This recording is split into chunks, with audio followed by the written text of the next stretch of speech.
ऐतिहासिक धरती पर मौजूद मेरी आंखों के सामने बड़ी तादाद में नौजवान साथी, मेरी माएं बहनें, बुजुर्गों, पहली बार आपके बीच में आया हूं और आना भी एक ऐसे मौके पर हुआ है कि अपने एक युवा साथी को मैं आते हुए रास्ते में पूछ रहा था कि मुकेश की उम्र कितनी है, तो किसी ने मुझे बताया कि 35 साल। तो मैंने कहा चलो हम लोग लगभग एक ही उम्र के हैं, तो अपने हम उम्र साथी के लिए आना अच्छा लग रहा है। न तेरा है न मेरा है ये हिंदुस्तान सबका है, न तेरा है न मेरा है ये हिंदुस्तान सबका है, नहीं समझी गई ये बात तो नुकसान सबका है। लाखों वालों, मैं पहली बार आपके बीच में आया हूं। आना बहुत मुश्किल था। मैं तेलंगाना में था चुनाव प्रचार में, कल दिन में 3-4 सभाएं थी, लेकिन मुकेश भाई की आवाज में ऐसा कुछ असर था, ऐसा कुछ जादू था कि इन्होंने आमंत्रित किया तो मुझे लगा कि मुझे लाडनू जरूर जाना चाहिए, उसके लिए चाहे जितने प्रयास करने पड़े। मैंने सुबह हैदराबाद से 5 बजे की फ्लाइट पकड़ी, पूरी रात में 1 मिनट भी सोया नहीं। सुबह जयपुर लैंड किया, फिर जयपुर से चार्टर्ड प्लेन पकड़ के हम लोग सीकर में लैंड किए, तारपुरा में, फिर वहां से बाई रोड, फिर वापस लौट के जाएंगे। इस तमाम कवायद के बीच में आपके बीच पहुंचा हूं ये कहने के लिए कि आने वाली 25 तारीख को आपको राजस्थान के भविष्य का फैसला करना है। ये इलेक्शन महज असेंबली का इलेक्शन नहीं है। अगर आपको ये लगता है कि 25 तारीख को जाकर के आप सिर्फ एक एमएलए चुनेंगे, आपकी दबाई गई बटन से एक विधायक चुना जाएगा, तो नहीं। आपको आने वाली 25 तारीख को दरअसल भारत के भविष्य का फैसला करना है। राजस्थान जो निरंतर पिछले 5 वर्षों में विकास की ऐसी गति के साथ आगे बढ़ा है, ऐसी ऐसी योजनाएं लेकर के सरकार आई है कि आज पूरे देश में उन योजनाओं की चर्चा है। अब आने वाली 25 तारीख इस बात पर मुहर लगाने की तारीख है कि आप उन योजनाओं से कितना प्रभावित हैं और उन योजनाओं को लेकर के आपके मन में क्या विचार है। चिरंजीवी योजना जैसी योजना पूरे देश में किसी भी राज्य में कहीं नहीं है। मैं पार्लियामेंट में हूं, मैं मेंबर ऑफ पार्लियामेंट हूं, मैं हेल्थ कमेटी में हूं। आप विश्वास करें, जब पार्लियामेंट की स्टैंडिंग हेल्थ कमेटी बैठती है और तमाम योजनाओं का जिक्र होता है, तो वहां उस कमेटी में मौजूद भाजपा के सांसद ये कहते हैं कि केंद्र सरकार अगर राजस्थान सरकार जैसी चिरंजीवी योजना ला सके तब शायद कोई काम हो सकता है। ये है राजस्थान की चिरंजीवी योजना। और आज मैं राजस्थान की सरकार को बधाई दूंगा और पूरे देश में उनके नाम का डंका बजाऊंगा कि उन्होंने 25 लाख की जो चिरंजीवी योजना थी उसको बढ़ा करके आज घोषणा कर दी कि उसे 50 लाख किया जा रहा है। ये अपने आप में ऐतिहासिक बात है लाडनू वालों, ऐतिहासिक बात है। मैं आपसे ये बिल्कुल नहीं कहूंगा कि आप मुकेश को इसलिए वोट दीजिए क्योंकि ये 200 करोड़ रुपए का सीवरेज ट्रीटमेंट के तमाम प्लान लेकर के आए। मैं आपसे ये नहीं कहूंगा कि ये गर्ल्स डिग्री कॉलेज लेकर के आए इसलिए वोट दीजिए। मैं आपसे ये नहीं कहूंगा कि ये डिप्टी एसपी का ऑफिस लेकर के आए आप इसलिए वोट दीजिए। ये आपके अपने हैं, आपके बेटे हैं, आपके भाई हैं, युवा हैं। एक नेता में जितनी खूबियां और जितनी अच्छाइयां होनी चाहिए, मुझे लगता है मुकेश भाकर में उससे कई गुना ज्यादा ये चीजें प्राप्त होती है। मैं तो इनकी हिम्मत के लिए आपके बीच में आया हूं, मैं इनका हौसला बढ़ाने के लिए भी आपके बीच में आया हूं। जो लड़ाई ये लड़ते आ रहे हैं पिछले 5 वर्ष नहीं, पिछले कई वर्षों से, छात्र राजनीति से लेकर के यूथ कांग्रेस की राजनीति से लेकर के अब तक जो ये राजनीति करते आ रहे हैं, मैं उस राजनीति को संबल देने के लिए आपके बीच में खड़ा हूं। मैं उत्तर प्रदेश से आता हूं, मेरे जनपद का नाम प्रतापगढ़ है। आपके भी सूबे में, आपके भी राज्य में एक प्रतापगढ़ है। मैं अपने सूबे के प्रतापगढ़ से आपके बीच में आया हूं ये कहने के लिए कि दरअसल इस वक्त देश जिस मुहाने पे खड़ा है, ऐसे में मुझे बहुत अच्छा लग रहा है कि मैं इस भीड़ में पहचान ही नहीं पा रहा हूं कि कौन हिंदू है, कौन मुसलमान है, कौन दलित है, कौन किस समाज का है।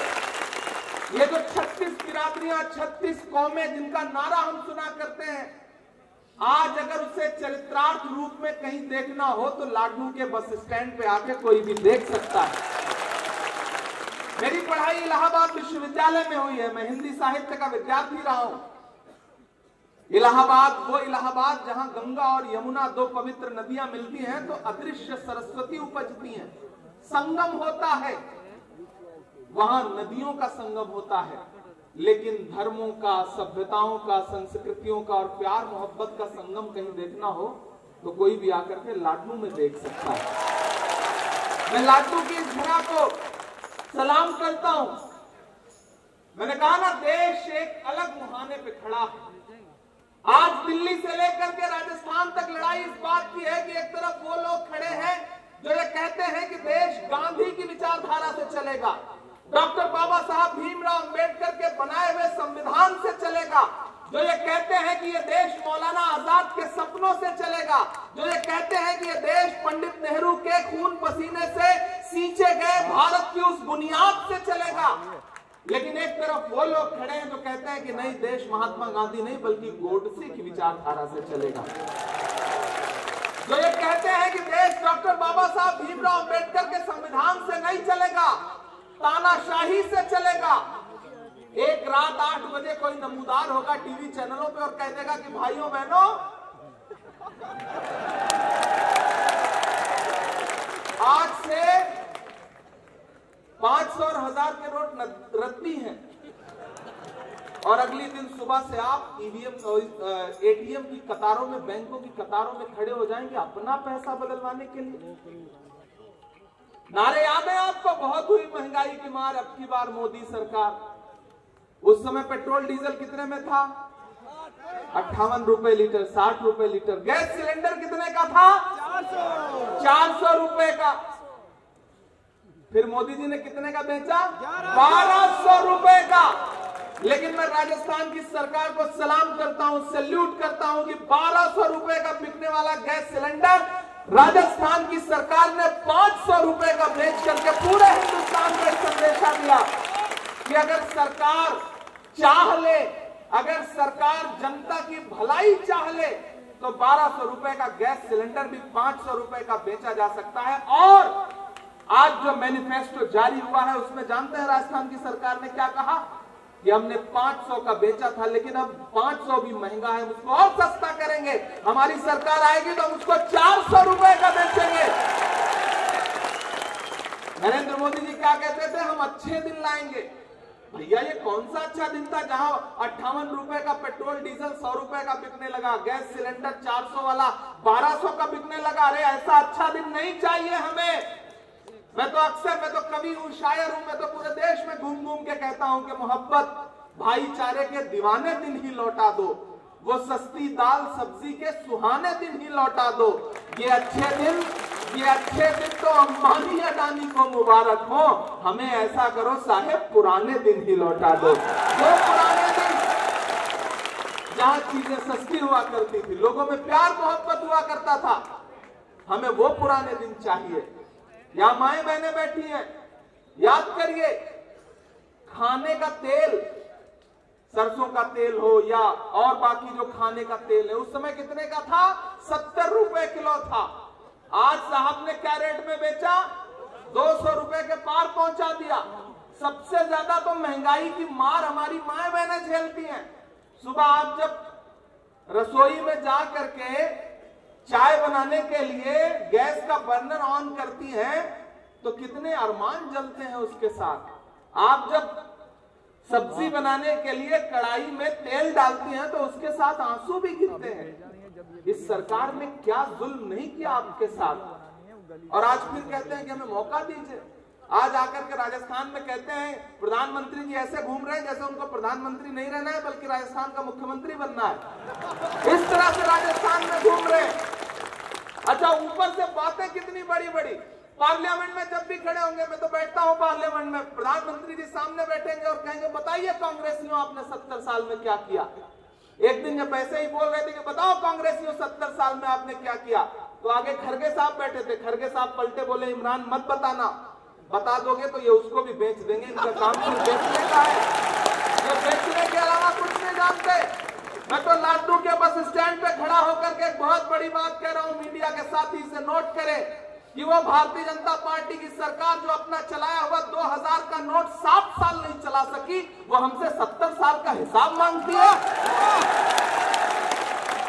मेरे भाई, इस देश को कांग्रेस आगे लेकर के चल सकती है, इस देश को कांग्रेस आगे लेकर के चल सकती है। इस देश को सजाने में, संवारने में, अंग्रेजों से आजाद कराने में योगदान किसका रहा? कांग्रेस का। वो पीढ़ी जिसने निर्माण का दर्द झेला है, वही समझ सकती है कि विरासत को सहेजा कैसे जाए।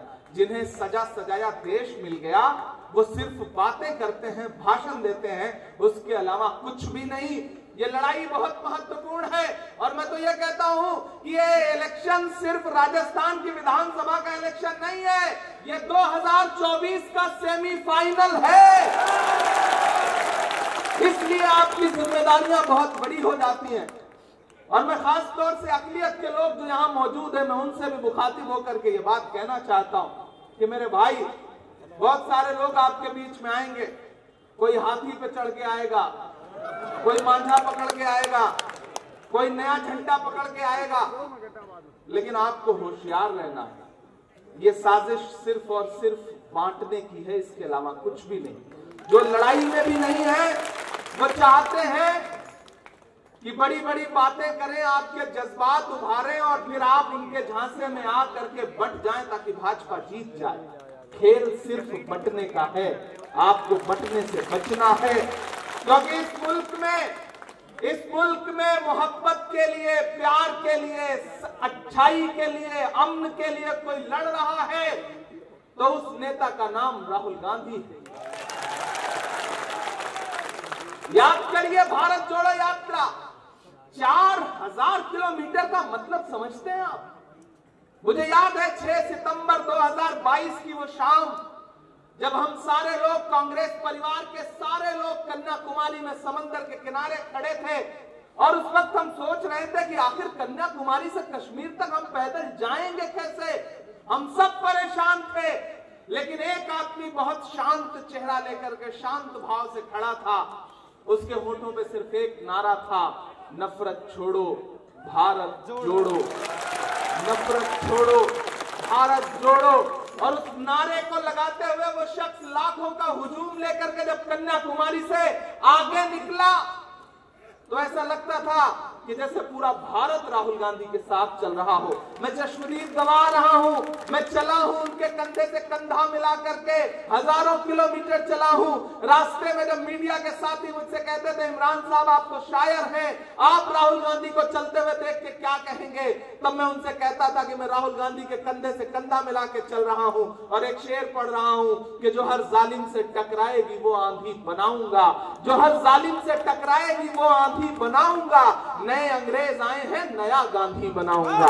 वो राहुल गांधी जो इस देश से नफरत कम करने के लिए सिर्फ एक नारा, नफरत छोड़ो भारत जोड़ो, कोई राजनीतिक बातचीत नहीं। मुझसे मीडिया के साथियों ने कहा, आपको क्या लगता है 4000 किलोमीटर चलने से भाजपा हार जाएगी? तो मैंने कहा, देखिए भैया, राहुल गांधी बहुत विजनरी आदमी है, बहुत दूरदर्शी आदमी है। इस बार उन्होंने लंबा टास्क लिया है। वो जानते हैं इस देश में जब तक नफरत कम नहीं होगी तब तक भाजपा कम नहीं होगी, इसलिए वो नफरत कम करने के लिए निकले हैं। और आज पूरी जिम्मेदारी से यहां खड़ा होकर कह रहा हूं लाडनू वालों, आज 21 तारीख है, 17 तारीख को मध्य प्रदेश में वोटिंग हो चुकी, छत्तीसगढ़ में वोटिंग हो चुकी। मैं तेलंगाना के एक एक जिले में एक प्रचार करके दिन में 4-4, 5-5 सभाएं करता हूं, यहां आया हूं, तमाम राज्य घूम करके पूरी जिम्मेदारी से कह रहा हूं कि मध्य प्रदेश और छत्तीसगढ़ में प्रचंड बहुमत के साथ कांग्रेस पार्टी सरकार बनाने जा रही है। कोई ताकत उन्हें रोक नहीं सकती। तेलंगाना में सरकार बनाने जा रही है। अब पूरे देश की नजरें कहां हैं? राजस्थान पर हैं। और राजस्थान की मैं तो मानता हूं कि सबसे हॉट सीट है लाडनू।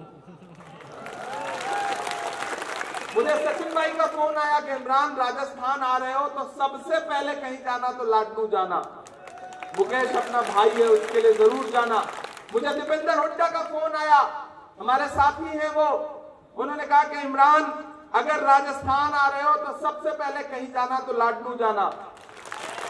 मेरी मुकेश भाई से बहुत कम मुलाकातें हैं, ये अपनी दुनिया में मस्त रहते हैं, हम अपनी दुनिया में मस्त हैं। हम वहां पार्लियामेंट संभाले हैं, ये यहाँ असेंबली में लड़ते रहते हैं, मुलाकातें कम है। लेकिन मुझे लगा कि यार राजस्थान में जिस नेता से बात करो यही कहता है कि कहीं जाना तो पहले लाडनू जाना, तो लाडनू तो जरूर जाना चाहिए। मैं इसलिए आपके बीच में आया हूं कि पिछली बार आपने तकरीबन 13,000 वोट से जिताया था आपको ना, तो इस बार तो आंकड़ा बढ़ना चाहिए, बढ़ना चाहिए, बढ़ना चाहिए कि नहीं बढ़ना चाहिए। और मैंने सुना था परिवारवाद पे बड़े बड़े भाषण देने वाली भारतीय जनता पार्टी, वो राजस्थान में परिवारवाद कहां खो देती है पता ही नहीं चलता। पिछली बार पिताजी आए थे, इस बार सुपुत्र आए हैं, ऐसा ही है शायद। अच्छा, भाजपा को पता था कि पिछली बार जब पिताजी नहीं जीत पाए तो सुपुत्र क्या जीतेंगे, तो फिर बसपा से भी किसी को उन्होंने सहयोगी बना करके बुला लिया है। तो आपको बहुत होशियारी से, समझदारी से बस एक बात याद रखनी है कि ये लड़ाई बहुत महत्वपूर्ण है। ये लड़ाई भारत के संविधान को बचाने की है, ये लड़ाई देश के लोकतंत्र को बचाने की है, आईन को, जमहूरियत को बचाने की है। ये लड़ाई अगर आप नहीं जीतेंगे तो बहुत कुछ हार जाएंगे और इसका नुकसान आने वाली नस्लों को उठाना पड़ेगा। मैं तुम्हें अपने उसूलों की कसम देता हूं, मैं तुम्हें अपने उसूलों की कसम देता हूं, मुझको मजहब के तराजू में न तौला जाए, मैंने इंसान ही रहने की कसम खाई है, मुझको हिंदू या मुसलमान न समझा जाए। मुकेश वाकर के होठों पे हमेशा ये बात रहती है। इस शख्सियत ने आपके यहाँ विकास करते वक्त ये नहीं देखा कि कौन सा इलाका, कौन सा वार्ड, कौन सा पंचायत, कौन सा गांव किस समाज का है, किस बिरादरी का है। उसने एक नजर से ये देखा कि ये सब हमारे अपने हैं, हमारे मतदाता हैं, हमारे साथी हैं, हमारे बड़े हैं, हमारे भाई हैं, हमारी माएं हैं, हमारी बहनें हैं।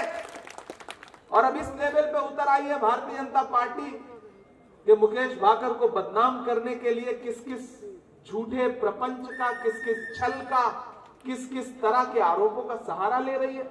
मैं कल देख रहा था यहाँ के मीडिया के कवरेज, एक युवा से इतनी घबराई हुई है पूरी भारतीय जनता पार्टी कि भारतीय जनता पार्टी के बड़े बड़े नेता महिला अधिकारों की बात कर रहे हैं, महिला सशक्तिकरण की बात कर रहे हैं और एक बेटी को हथियार बनाना चाहते हैं, ढाल बनाना चाहते हैं चुनाव लड़ने के लिए। अरे शर्म करो भाजपाइयों, शर्म करो। आपके मुंह से बेटी अधिकार और बेटी बचाओ, बेटी पढ़ाओ का नारा झूठा लगता है, क्योंकि मेरी आंखों ने देखा है हाथरस कि किस तरह एक दलित बिटिया के साथ बलात्कार हुआ और उसके बाद उसकी लाश रात के 2 बजे बिना उसके परिवार के इजाजत के जला दी आपकी सरकार ने। आप बेटी सुरक्षा की बात करते हैं, आप बेटी सुरक्षा की बात करते हैं। हमने देखा है कि प्रधानमंत्री लाल किले की प्राचीर पर खड़े होकर के 15 अगस्त को महिला सशक्तिकरण और बेटी सुरक्षा पे भाषण देते हैं और उधर गुजरात में उनके गृह राज्य में बिल्किस के बलात्कारी न सिर्फ रिहा किए जाते हैं बल्कि उन्हें माला पहनाई जाती है। हमने देखा है जंतर मंतर पर, हमने देखा है ओलंपिक लाने वाली बेटियां आंसुओं के साथ बैठी रहती हैं, नई संसद का उद्घाटन होता रहता है और उधर उन्हें पुलिस घसीटती है, प्रधानमंत्री एक शब्द नहीं बोलते। हमने देखा है आपके मुंह से बेटी सुरक्षा, बेटी सम्मान की बातें झूठी लगती हैं। भाजपा के नेताओं, राजनीति का एक अस्तर होता है, जंग लड़ने के कुछ आदाब हुआ करते हैं, जंग लड़िए लेकिन बेटियों को ढाल मत बनाइए, झूठे आरोप मत लगाइए। मुकेश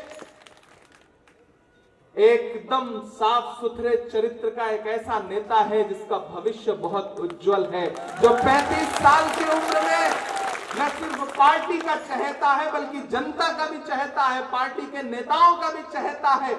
वो आपका अपना है, तो उसके लिए आपका फर्ज है कि आप उसे पूरी जिंदा दिली के साथ, पूरे हौसले के साथ आने वाली 25 तारीख को वोट दीजिए। यहां मौजूद लियाकत अली साहब, उनके बारे में भी मैंने बड़ी तारीफें सुनी है। रावत खान साहब जो नगर पालिका चेयरमैन हैं, साकियत अली साहब, शौकत अली जी पीसीसी सदस्य, साबिर खान साहब पूर्व शहर अध्यक्ष, अमीन खान जी शहर अध्यक्ष, हनुमाना राम जी कासनिया प्रधान पंचायत समिति, जयराम जी ब्लॉक अध्यक्ष, कालू राम जी पीसीसी सचिव, कानाराम जी मेघवाल, कैलाश जी, निर्मल चौधरी भाई जो अध्यक्ष राजस्थान विश्वविद्यालय के, ये तमाम साथी जो यहाँ मौजूद हैं, मैं इनके बीच में खड़ा होकर के आपसे ये कह रहा हूं कि दुश्मन बहुत शातिर है।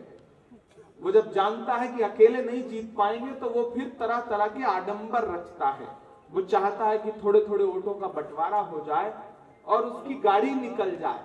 लेकिन आपको ये समझना है कि आप लाडनू के लोग हैं और राजनीतिक तौर पर बहुत जागरूक लोग हैं। एक चीज याद रखिएगा, भाजपा के नेताओं से झूठा अगर आप ढूंढेंगे तो पूरी दुनिया में कोई नहीं मिलेगा। वो भाजपा के एक विधायक जो है ना हमारे यहाँ के, वो एक गांव में पहुंचे, उन्होंने गांव वालों से कहा, आओ गांव वालों बताओ अपनी समस्या, मैं तुम्हारी सारी समस्याएं हल कर दूंगा। गांव वाले भोले भाले थे आपकी तरह, वो आ गए, इकट्ठा हो गए। उन्होंने कहा साहब हमारी दो समस्या है। बोले बताओ क्या समस्या है? बोले पहली समस्या यह है कि गांव में कोई भी अस्पताल नहीं है। तो नेताजी ने फोन निकाला, मोबाइल अपना, पता नहीं कहां मिलाया, डाटा खूब, क्यों नहीं है यहाँ पे हॉस्पिटल, कल यहाँ हॉस्पिटल दिख जाना चाहिए, डॉक्टर दिख जाने चाहिए। और फिर फोन रख के कहा चलो मैंने तुम्हारी पहली समस्या खत्म कर दी, दूसरी समस्या बताओ। तो गांव वालों ने कहा साहब हमारी दूसरी समस्या यह है कि इस गांव में कोई मोबाइल का नेटवर्क ही नहीं है। यह है भाजपा की राजनीति। वो ऐसे झूठ बोलेंगे, ऐसे झूठ बोलेंगे, ऐसे झूठ बोलेंगे कि सहसा आपको विश्वास हो जाएगा। प्रधानमंत्री जी जब भाषण देना शुरू करेंगे और जब देखेंगे कि रंग नहीं जम रहा है तो ऐसे भावुक हो जाएंगे कि जब रोहित वेमुला ने आत्महत्या की और पूरे देश ने सरकार पर थू-थू करना शुरू कर दिया तो प्रधानमंत्री जी एक दिन भावुक हो गए, रुमाल निकाल करके आंसू पोंछने लगे।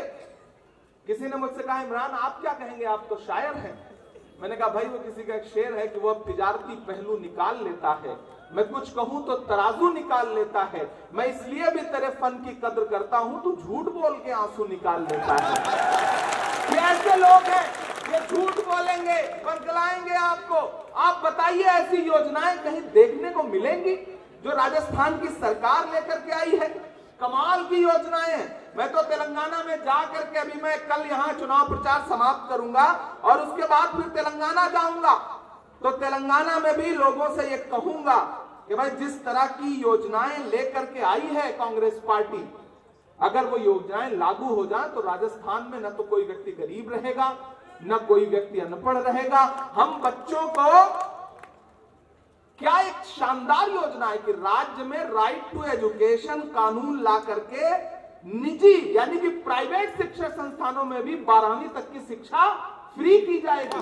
प्राइवेट स्कूलों की फीसें देखते हैं आप, लेकिन सरकार कह रही है कि हम 12वीं तक की शिक्षा फ्री करेंगे। छोटे व्यापारियों और दुकानदारों को 5 लाख तक का बिना ब्याज का लोन मुहैया कराएंगे ताकि वो अपना रोजगार कर सके। कितनी शानदार योजना है। 100 तक की जनसंख्या वाले गांव को भी सड़कों से जोड़ा जाएगा। कितनी शानदार योजना है। आवास का अधिकार लाकर के हर व्यक्ति को आवास दिया जाएगा। कितनी शानदार योजना है। जातिगत जनगणना की जाएगी। पहले से चल रही योजनाओं को और मजबूत किया जाएगा। एमएसपी कानून लाया जाएगा स्वामीनाथन कमेटी की रिपोर्ट के हिसाब से। 4 लाख युवाओं को सरकारी नौकरी दी जाएगी और 10 लाख युवाओं को रोजगार दिया जाएगा। जब एक तरफ भाजपा की सरकार दिल्ली में बैठ करके लोगों से रोजगार छीन रही हो और यह कह रही हो कि जाओ पकौड़ा तलो, पकौड़ा ही तो तलवा रहे हैं ना। लेकिन ऐसे में हमारी सरकार क्या कह रही है कि हम नौकरी भी देंगे सरकारी और रोजगार भी मुहैया कराएंगे। तो मुझे लगता है इन तमाम योजनाओं के बाद क्या युवा, क्या बुजुर्ग, क्या माएं, क्या बहनें, क्या हिंदू, क्या मुसलमान, क्या सिख, क्या ईसाई, क्या दलित भाई, क्या पिछड़े, सबसे मेरी अपील है। मैं बहुत दूर से आया हूं, मैं हैदराबाद था, हैदराबाद से यहां पहुंचा हूं। हजारों किलोमीटर का सफर तय किया है पिछले कुछ घंटे में। सिर्फ आपके सामने अपना दामन फैला करके अपने हमउम्र भाई के लिए, बिल्कुल नौजवान साथी के लिए आपसे अपील करने आया हूं कि आपने इस पौधे को लगाया है। पिछली बार आप ही ने तो वोट देकर के इन्हें विधायक बनाया। ये आपके अपने हैं। ये वो पौधा है जिसे आपने रोपा है, जिसे आपने खाद पानी दी है, अब जब ये पेड़ की शक्ल अख्तियार कर चुका है तो फिर आपका फर्ज बनता है कि इसे और ताकत दीजिए। ये एक चिराग कई आंधियों पे भारी है, इसे बचाना समंदर की जिम्मेदारी है। ये आपकी जिम्मेदारी है कि मुकेश भाकर के लिए ये भूल जाइए कि सामने कौन है, उनका निशान क्या है, उनके झूठे वादे क्या हैं, क्या हिंदू क्या मुसलमान। बस एक बात याद रखिए कि आपकी आंखों में राजस्थान सरकार की योजनाएं हैं, आपका बेटा मुकेश भाकर है, राहुल गांधी के पैर के छाले हैं जो शायद अभी सूखे भी नहीं हो। मैं उनके लिए आपके बीच में खड़ा होकर के कह रहा हूं। और यहां जो अकलियत के साथी हैं, मैं उनसे खास तौर से एक बात कहना चाहता हूं। अरे आप तो वो लोग हैं जिनका इस बात पर ईमान है कि मजदूर का पसीना सूखने से पहले उसकी मजदूरी उसको दे दी जाए। तो मुझे बताओ कि 4000 किलोमीटर चलने वाले राहुल गांधी ने नफरत कम करने का अगर बीड़ा उठाया तो यह कितना बड़ा काम है। इसके लिए ही एक एक शख्स को एकजुट होकर के राहुल गांधी को वोट करना चाहिए, क्योंकि नफरत की बातें करना बहुत आसान है, लेकिन मोहब्बत की बात करते हुए हिंदुस्तान की सड़कों पर चलना बहुत बड़ी बात है। प्रधानमंत्री जी कहा करते थे, अमित शाह जी कहा करते थे कि ये तो शहजादे हैं, ये तो राजकुमार है राहुल गांधी जी के लिए। लेकिन जब राहुल गांधी जी चल रहे थे सड़कों पर एक टी शर्ट में, एक ट्राउजर में, एक जूते में, तब मैं प्रधानमंत्री जी को चिल्ला करके कह रहा था कि प्रधानमंत्री जी आप जिसे शहजादा कह रहे थे वो तो हिंदुस्तान की सड़कों की धूल फांक रहा है। और आप खुद को फकीर कहते थे, लेकिन आप तो 10 लाख का सूट पहनते हैं। और हवाई जहाज जानते हैं कितने का अपने लिए उन्होंने खरीदा है? 8,500 करोड़ का। हमारे आपके लिए बैलगाड़ी भी नसीब नहीं हो रही है, साहब 8,500 करोड़ के विमान में चल रहे हैं। ये हालत है कथनी और करनी में और सच्चाई में। राजस्थान की सरकार ने 5 साल आपकी सेवा की है। मैं आपसे अपील करने आया हूं कि उस सेवा के बदले में आपका भी फर्ज बनता है, आपका भी धर्म बनता है कि राजस्थान सरकार को एक मौका और दीजिए, ताकि जो योजनाएं सरकार ने शुरू की हैं वो योजनाएं और मजबूती के साथ जमीन पर उतारी जा सकें। मैं आपसे ये गुजारिश करने आया हूं। और आखिरी में एक बात कहकर के आपसे विदा लूंगा। बस आपसे यह कहना चाहता हूं, चूंकि मुझे अगली सभा के लिए निकलना है। हाँ, शायरी भी सुना दो तो सुनाना ही पड़ेगा। अच्छा, तेल भी बेच दिया? तेल बेचा तो बेचा, तेल निकाल भी लिया है लोगों का, ये भी है। देखिए, जिन्हें ये लगता है कि भारतीय जनता पार्टी, अकलियत के बहुत सारे साथी भी उनके झांसे में आ जाते हैं। मुझे किसी ने बताया कि डिंडवाना से एक बार टिकट दिया था उन्होंने किसी अकलियत के साथी को, किसी मुस्लिम भाई को, इस बार वो भी नहीं दिया। आप तो सिर्फ डिंडवाना देख रहे हैं, मैं तो राज्यसभा में बैठता हूँ। राज्यसभा में 3 मुस्लिम सांसद हुआ करते थे भाजपा के। कौन? मुख्तार अब्बास नकवी, एमजे अकबर, सैयद जफर इस्लाम। लेकिन एक झटके में किस डस्टबिन में फेंका है कि पता भी नहीं चल रहा है बेचारों का, कहीं नजर भी नहीं आते। और इधर आपके पड़ोस में जो हाल किया वो तो आपको पता ही है। और इधर ये हाथी पे सवार लोग आके आपसे कहेंगे कि कांग्रेस ने आपको दिया क्या है, तब उनसे कह देना कि भैया वो कांग्रेस पार्टी ही है जिसने डॉक्टर जाकिर हुसैन को इस देश का राष्ट्रपति बनाया। वो कांग्रेस पार्टी ही है जिसने फखरुद्दीन अली अहमद साहब को इस देश का राष्ट्रपति बनाया। वो कांग्रेस पार्टी है जिसने मौलाना अबुल कलाम आजाद को इस देश का पहला शिक्षा मंत्री बनाया। वो कांग्रेस पार्टी है जिसने रफी अहमद किदवई को इस देश का पहला कृषि मंत्री बनाया। वो कांग्रेस पार्टी है जिसने सैयदा अनवर तैमूर को असम का मुख्यमंत्री बनाया, अब्दुल गफूर साहब को बिहार का मुख्यमंत्री बनाया, बरकतुल्लाह साहब को राजस्थान का मुख्यमंत्री बनाया, अब्दुल रहमान अंतुले साहब को महाराष्ट्र का मुख्यमंत्री बनाया, गुलाम नबी आजाद को कश्मीर का मुख्यमंत्री बनाया, सलमान खुर्शीद को इस देश का विदेश मंत्री बनाया। और वो कांग्रेस पार्टी है के लिए आपके लिए लड़ने वाले, अपनी शायरी के जरिए पूरे देश में आपकी आवाज उठाने वाले इमरान प्रतापगढ़ी को 34 साल की उम्र में देश की सबसे बड़ी पार्लियामेंट में, राज्यसभा में महाराष्ट्र से भेजा। तो आपको ये देखना है कि कथनी और करनी में, भाषण में, सच्चाई में कौन कहां खड़ा है। भारतीय जनता पार्टी के हर नारे झूठे हैं। उन्होंने पहला नारा क्या दिया? बहुत हुई महंगाई की मार, अब की बार मोदी सरकार। और फिर महंगाई कहां तक लाके खड़ी कर दी? बाप रे, आप सब्जी नहीं खरीद सकते। में भाजपा का विधायक जेल काट रहा है बलात्कार के आरोप में, सजा भुगत करके। तो मेरे भाई, इनके सब नारे झूठे, सब नारे। इन्होंने कहा सबका साथ सबका विकास, उसकी सच्चाई आप देख ही रहे हो। उसके सबसे बड़े शिकार तो मेरे ख्याल है यूनुस साहब ही हैं, सबसे बड़े शिकार।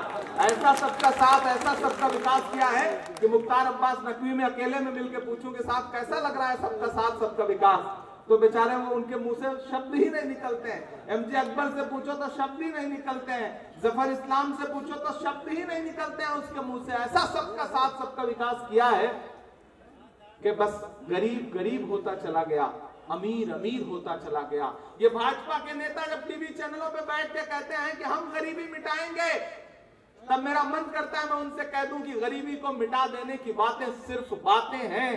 जो खुद दौलत के भूखे हैं गरीबी क्या मिटाएंगे? गरीबों का लहू तो आपकी कारों का डीजल है, गरीबी मिट गई तो आप क्या रिक्शा चलाएंगे? ये गरीबी नहीं मिटाना चाहते, ये गरीबों को मिटाना चाहते हैं। इन्होंने देश की वो हालत कर दी है कि ये पहले भाषण देते थे, स्वर्गीय सुषमा स्वराज जी क्या कहती थी कि जब डॉलर के मुकाबले रुपया गिरता है तो देश की इज्जत घटती है। आज डॉलर के मुकाबले रुपए की हैसियत क्या है पता है? 83 रुपए।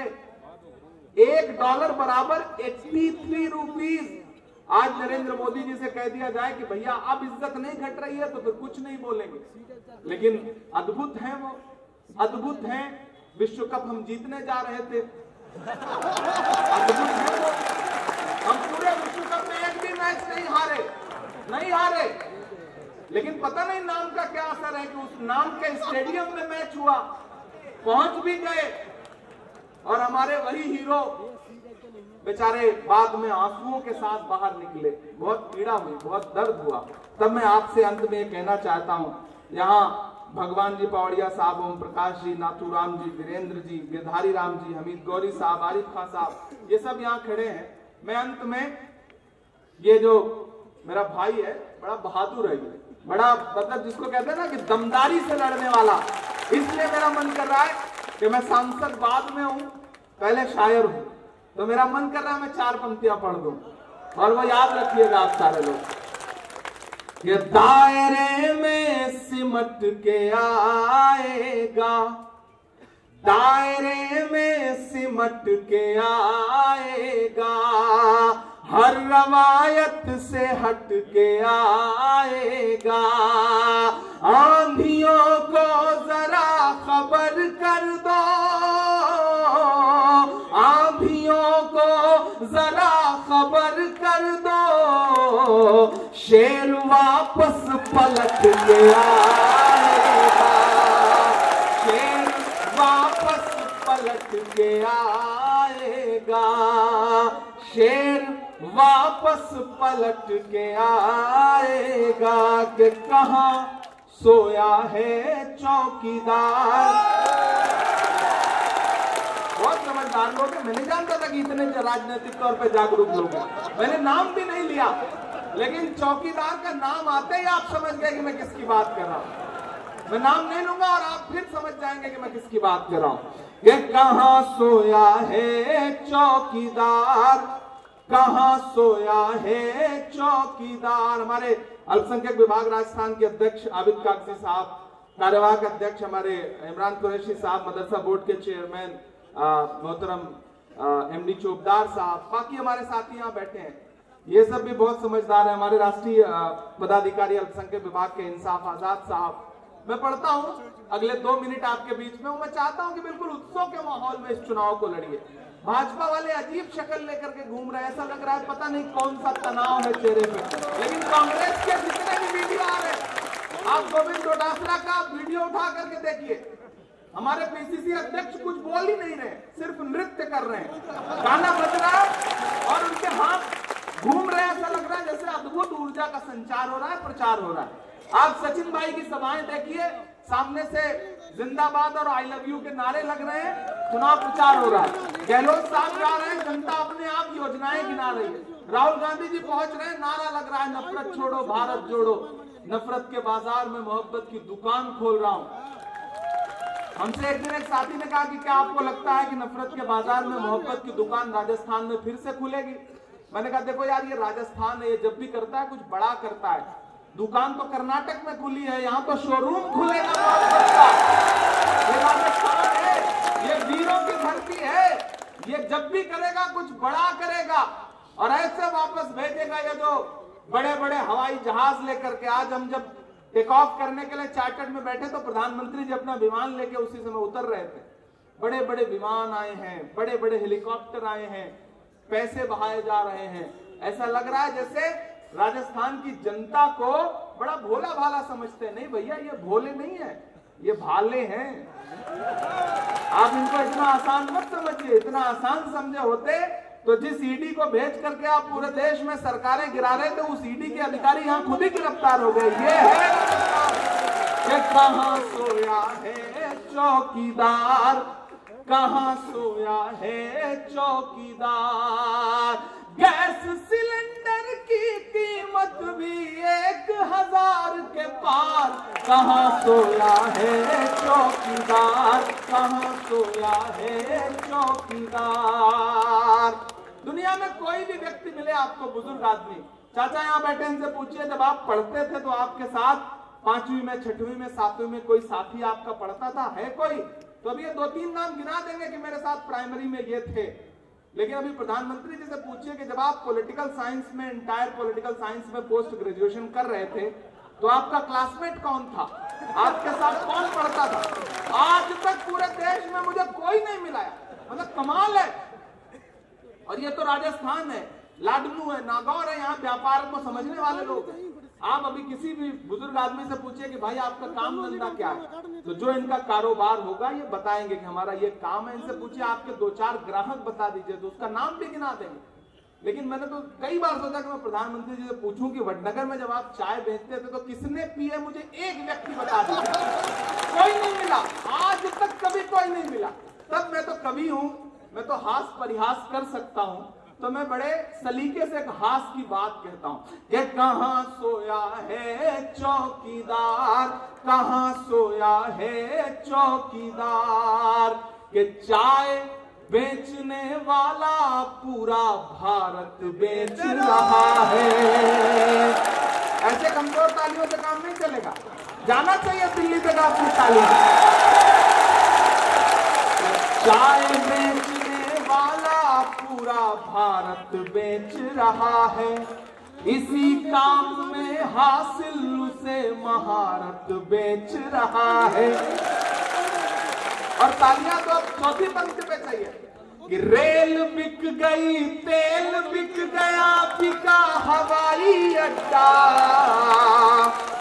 अगली पंक्ति पुकारती है आपको कि रेल बिक गई, तेल बिक गया, बिका हवाई अड्डा। सब कुछ बिकता देख के खुश हैं अपने जेपी नड्डा। ये जनता महंगाई की मारी करती हाहाकार, कहां सोया है चौकीदार, कहां सोया है चौकीदार, कहां सोया है चौकीदार, कहां सोया है चौकीदार। आप विश्वास करें, एक बात की मैं प्रशंसा करता हूं, मैं बैठा था तब भी मैंने आबिद से भी ये बात कही कि जितनी ऊर्जा मैं यहां के राजनीतिक कार्यकर्ताओं में देख रहा हूं, मैं 4 राज्यों के चुनाव में प्रचार करके यहां पहुंचा हूं। आप विश्वास करें, ये ऊर्जा, ये जिंदा दिली, ये हौसला और अपने प्रत्याशी के प्रति ये समर्पण और प्यार मैंने पूरे देश के किसी भी विधानसभा में नहीं देखा। मैं इस बात के लिए आपकी प्रशंसा करता हूं, आपकी तारीफ करता हूं। आप इतने अच्छे लोग हैं कि मेरे अंदर का शायर लगातार जाग रहा है, मैं लगातार सुनाता रहूंगा।